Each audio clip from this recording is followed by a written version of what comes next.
उधमपुर के चुनैनी कॉन्स्टिट्यूएंसी में फिर से इलेक्ट्रॉनिक वोटिंग मशीन यानी ईवीएम्स की रीचेकिंग और वेरिफिकेशन का मसला गर्म हो गया है। सीनियर रहनुमा हर्षदेव सिंह ने खुले तौर पर इलेक्शन प्रोसेस की ट्रांसपेरेंसी पर बड़े सवाल खड़े किए हैं।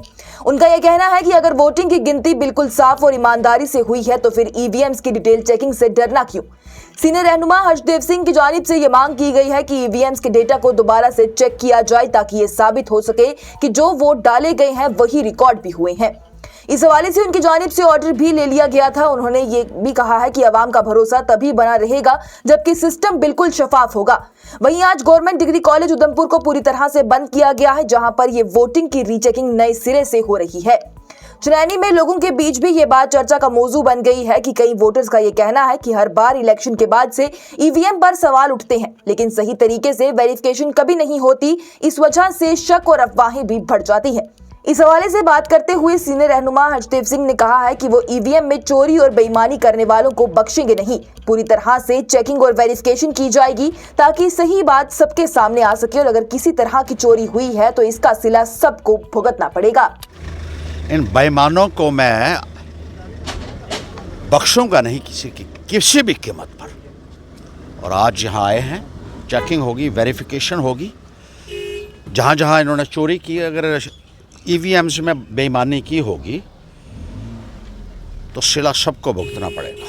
ये बात ये याद रखें। हर्षदेव रुकने वाला नहीं है, ये समझ लें अच्छी तरीके से। और पहली बार ये हुआ है इतिहास में, एक शुरुआत है, अभी एक शुरुआत है कि मुल्क के लिए हमने दरवाजे खोल दिए हैं कि ईवीएम मशीन्स को दोबारा से खोला जा सकता है। और उसी जगह खुलवा रहा हूँ जहाँ पे यहाँ धांधली हुई थी, जहाँ पे ये ईवीएम्स को स्टोर किया गया था, उसी जगह पे उन मशीनों को दोबारा खोला जाएगा। ये एक इतिहास है और आने वाले वक्त के लिए हमने दरवाजे खोल दिए हैं। जहाँ जहाँ भी गड़बड़ी होगी, वोट चोर को गद्दी छोड़नी पड़ेगी। कितने पोलिंग स्टेशन हैं जिसमें? अभी तो फ़िलहाल 3 ही हैं जिनकी हम कर रहे हैं, लेकिन अब यहाँ ये कहा जा रहा है कि यहाँ लिखा हुआ है कि एक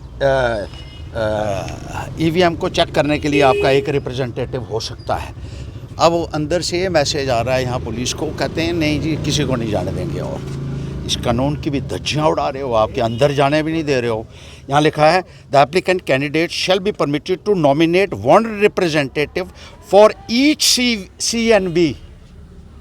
मतलब कि हर एक जो चेकिंग एंड वेरिफिकेशन 3 का होना है तो 3 जा सकते हैं, कहते कोई नहीं जाएगा। बड़ी अजीब गुंडागर्दी की इंतहा। सर ये बताएं, और इलेक्शन कमीशन मिलकर